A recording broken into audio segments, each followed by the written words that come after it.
नमस्कार, आप देख रहे हैं इंडिया अहेड। मैं हूं आपके साथ अनुराधा सिंह। रुख करेंगे इस वक्त की बड़ी खबर का भोपाल से, जहां फूड विभाग ने पकड़ा 30 किलो मावा। आज सुबह फूड विभाग ने की कार्रवाई। पकड़े गए मावा को के सैंपल के लिए भेजा गया है। बजरिया इलाके में ऑटो पकड़वा कर जब्त किया गया मावा। 100 डलिया मावा ग्वालियर की रेलवे पार्सल के माध्यम से भोपाल आने की मिली थी। फूड विभाग को सूचना। पकड़े गए मावा को सैंपल के लिए भेजा गया। मावे की गुणवत्ता की जांच की जाएगी।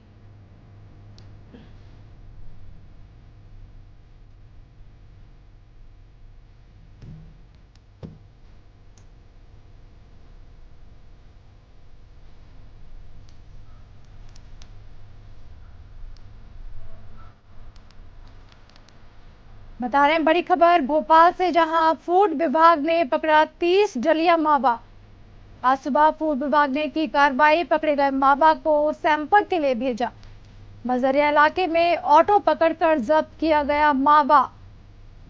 100 डलिया मावा ग्वालियर से रेलवे के माध्यम से भोपाल आने की खबर मिली थी, जिस पर फूड विभाग ने कार्रवाई की है। पकड़े गए मावा को सैंपल के लिए भेजा और अब मावे की गुणवत्ता की जांच की जाएगी। बताएं इस वक्त की बड़ी खबर भोपाल से, जहां पकड़े गए मावा को सैंपल के लिए भेजा गया।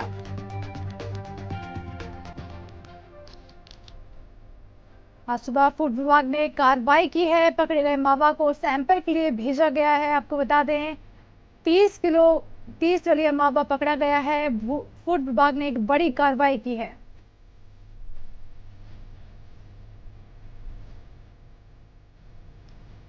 बताना इस वक्त की बड़ी खबर भोपाल से, जहां फूड विभाग ने 30 डलिया मावा जब्त किया है। और इसी खबर पर हमारे साथ न्यूज रूम से जुड़ गई हैं हमारे संवाददाता ऋषिका। जानना चाहेंगे, भोपाल की एक बड़ी खबर सामने आ रही है जहां 30 डलिया मावा पकड़ा गया है, क्या जानकारी है? बिल्कुल अनुराधा, आपको बता दें कि खाद्य विभाग ने आज सुबह बजरिया इलाके में 30 डलिया मावा पकड़ा है। खाद्य विभाग को ग्वालियर से रेलवे में पार्सल के माध्यम से 100 डलिया मावा आने की खबर मिली थी, जिसके बाद उन्होंने 30 डलिया मावा पकड़ा है। पकड़ा हुआ जो मावा है उसको सैंपल के लिए भेजा गया है। अब आगे उन सैंपलों की जांच की जाएगी और देखा जाएगा कि कहीं वो मिलावटी मावा तो नहीं था।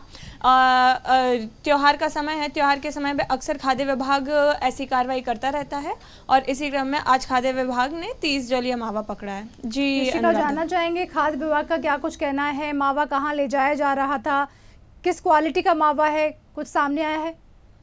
देखिए अनुराधा, खाद्य विभाग को ग्वालियर से रेलवे पार्सल के माध्यम से ये मावा आने की सूचना मिली थी, जिसके बाद उन्होंने ये कार्यवाही की है। और उस मिलावटी था या नहीं, अभी उस मावे को सैंपल के लिए भेजा गया है। आगे जब उसके सैंपल की टेस्टिंग हो जाएगी उसके बाद पता चलेगा कि ये मिलावटी था कि नहीं। बहुत बहुत शुक्रिया ऋषिका इस तमाम जानकारी के लिए। आपको बता रहे थे खबर भोपाल से, जहां फूड विभाग ने पकड़ा 30 डलिया मावा। आज सुबह फूड विभाग ने कार्रवाई की, जिसके बाद 30 डलिया मावा जब्त किया गया है। पकड़े गए मावा को सैंपल के लिए भेजा गया है। बता दें बजरिया इलाके में ऑटो पकड़कर जब्त किया गया मावा। 100 डलिया मावा ग्वालियर की रेलवे पार्सल के माध्यम से भोपाल आने की जानकारी मिली थी। उसके बाद फूड विभाग ने ये कार्रवाई की है।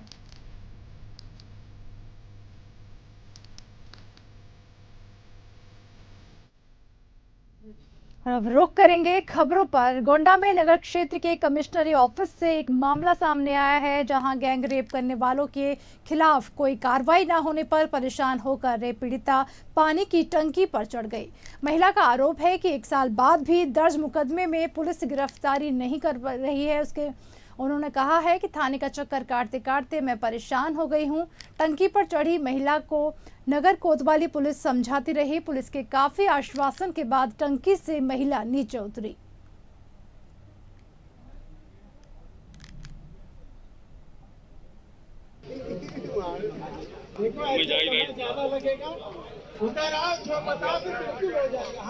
यही है ज्ञापन। तुम्हारी माँ यहाँ है, हम लोगों ने तुम्हारी माँ से बात कर दिया है, जो होगा बिल्कुल कार्रवाई की जाएगी। यूपी के हाथरस में सत्संग के दौरान मची भगदड़ में 123 श्रद्धालुओं की मौत हो गई थी। हादसे के बाद एसआईटी की 300 पन्नों की जांच रिपोर्ट शासन को भेज दी गई। ये रिपोर्ट मुख्यमंत्री योगी आदित्यनाथ के सामने पेश की गई। रिपोर्ट में भोले बाबा के नाम का जिक्र तक नहीं है। आयोजकों और अफसरों को जिम्मेदार माना गया है। योगी सरकार ने कड़ी कार्रवाई करते हुए सिकंदरा मोड़ के एसडीएम, सीओ और तहसीलदार समेत 6 लोगों को सस्पेंड कर दिया है। इनमें चौकी इंचार्ज कचोरा और चौकी इंचार्ज पोरा शामिल हैं। आयोजकों की लापरवाही से हाथरस दुर्घटना हुई है। भीड़ को आमंत्रण देकर पर्याप्त इंतजाम नहीं किया गया।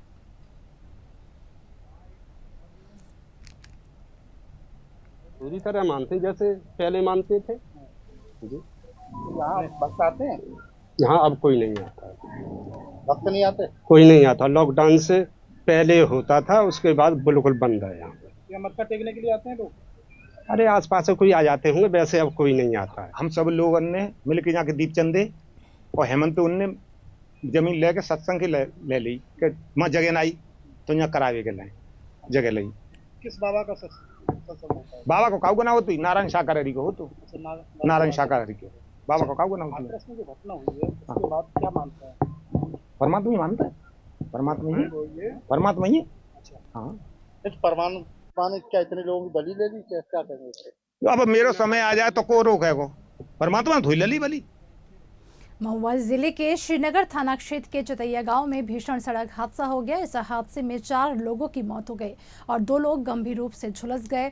गंभीर लोगों का अस्पताल में इलाज चल रहा है। यह हादसा 2 तेज रफ्तार बाइकों की आपस में टक्कर के बाद आग लगने से हुआ। घटना की सूचना मिलते ही मौके पर आला अधिकारी सहित थाना पुलिस मौके पर पहुंची।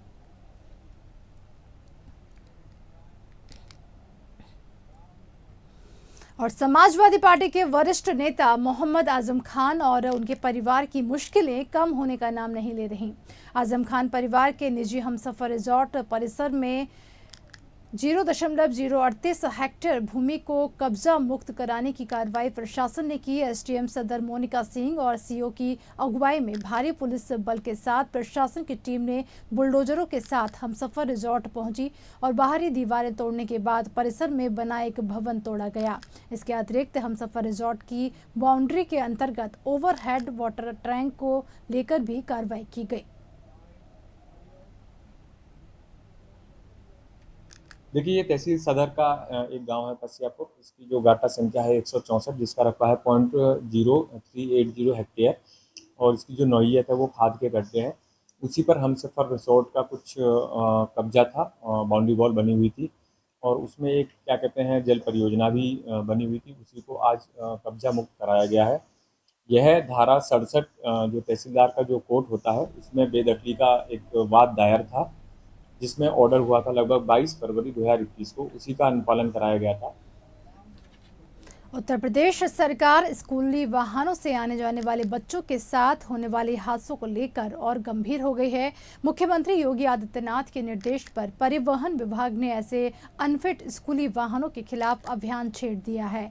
प्राइवेट स्कूलों में चलने वाले बसों को 13 मानक को पूरा करने होंगे। स्कूली वाहनों की फिटनेस, बीमा परमिट, प्रदूषण आदि की वैधता की जांच की जाएगी। इसको लेकर कुशीनगर का परिवहन विभाग भी 8 जुलाई से अभियान शुरू कर चुका है। इस जांच के दौरान नियमों के विरुद्ध संचालित पाए जाने वाले वाहनों के खिलाफ कार्रवाई की जाए।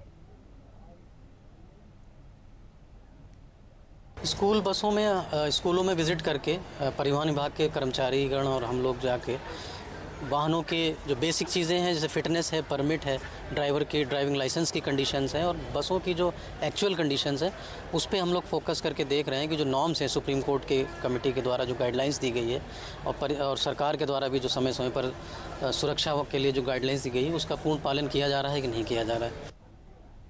मध्य प्रदेश के प्रसिद्ध पर्यटन एवं धार्मिक नगरी ओरछा में वॉलीबॉल खेल रहे लोगों के बीच पहुंचे फिल्म अभिनेता कार्तिक आर्यन ने भी जमकर वॉलीबॉल खेला। ओरछा में इस वक्त भूल भुलैया 3 की शूटिंग चल रही है, जिसमें फिल्म अभिनेता कार्तिक आर्यन, अभिनेत्री माधुरी दीक्षित, विद्या बालन, तृप्ति डिमरी, राजपाल यादव समेत बॉलीवुड के कई सितारे ओरछा में मौजूद हैं।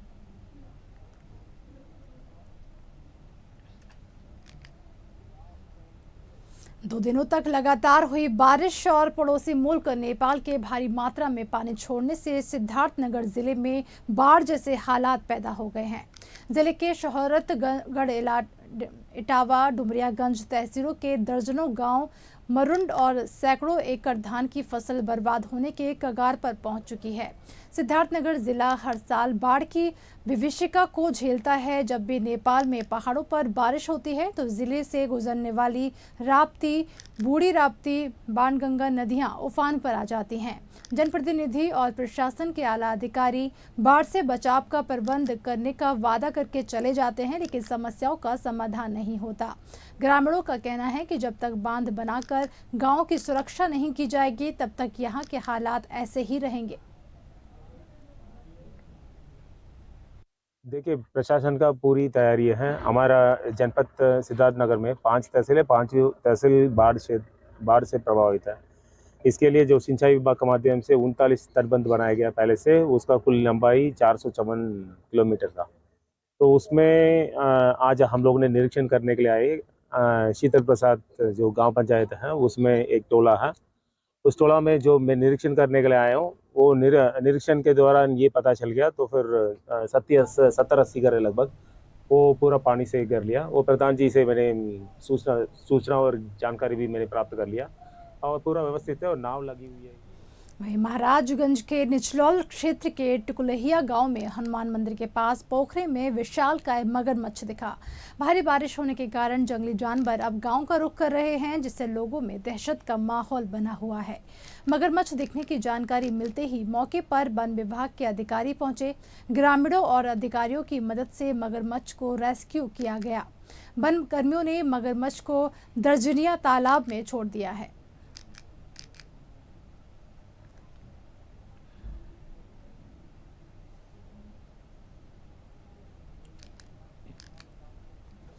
बुरहानपुर स्थित ऐतिहासिक पुरातात्विक धरोहर भूमिगत जल संरचना कुंडी भंडारा की 108 कुंडियों में से एक कुंडी मैरिज गार्डन के परिसर भी थी, जिसे मैरिज गार्डन के संचालक ने ध्वस्त कर दिया था। इसके बाद बलिराम धुर्वे नामक व्यक्ति ने जबलपुर हाई कोर्ट में याचिका दायर की।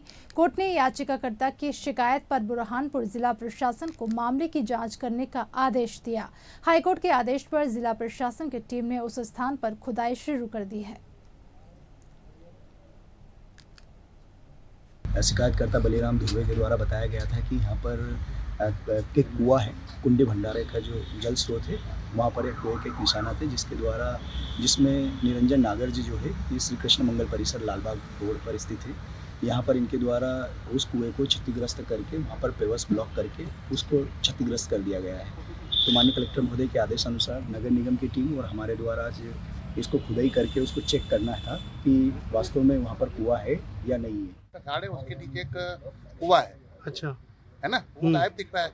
नीचे खुदाई होने पर क्लियर हो जाएगा। तो सामान्य कुआं है कि कोई विशेष कुआं है? विशेष कुआं नहीं, ये तो वर्ल्ड लेवल का है ना, अंडरग्राउंड जो भूमिगत होता है जी, है ना। बहुत तो इन्होंने निरंजन नागर, गौरव नागर ने हमें इतना पीड़ित किया सर। हमारी बिजली काट दी, 3 महीने पानी बंद कर दिया। हमने शिकायत की, फिर तहसीलदार जब हमने चुनाव आयोग में डाली है सर, 5 महीने बाद जब आए थे तहसीलदार, जब उन्होंने बिजली पानी चालू करवाया, फिर उसके बाद फिर इसने काटना चालू किया। आज क्या हुआ था यहाँ पर? सर आज ही धुर्वे जी ने रिपोर्ट करी थी। हम उनका धन्यवाद करते हैं कि उन्होंने कहीं ना कहीं से हमारी किसी और के जरिए ही चली गई शिकायत, पर आज हमारा काम हो गया सर, यहाँ आके चेकिंग कर। वहीं चमोली बद्रीनाथ विधानसभा उपचुनाव के लिए सभी 210 पोलिंग पार्टियां रवाना हो चुकी हैं। जिला निर्वाचन अधिकारी की निगरानी में 193 पोलिंग पार्टियों को चुनाव सामग्री के साथ स्पोर्ट्स स्टेडियम गोपेश्वर से उनके स्थान के लिए रवाना किया गया। इससे पहले 17 पोलिंग पार्टियां सकुशल पहुंच चुकी हैं। जिला निर्वाचन अधिकारी ने पोलिंग पार्टियों को शुभकामनाएं देते हुए निर्वाचन दायित्वों का पूरी निष्ठा के साथ निर्वहन करने के आदेश दिए। आवश्यक सेवाओं में जुड़े कर्मियों और निर्वाचन ड्यूटी पर तैनात कर्मियों को डाक मतपत्र से वोटिंग की सुविधा दी गई है।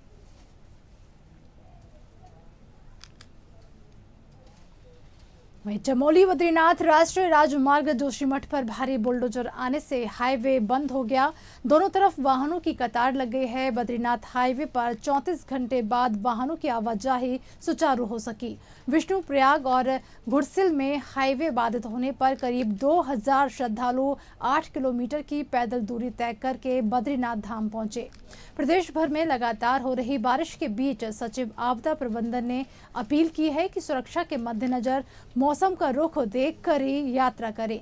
जोशीमठ क्षेत्र में 10 जुलाई को बद्रीनाथ विधानसभा का उपचुनाव है और कई मतदाता और पोलिंग बूथ पार्टियां फंसी हुई हैं।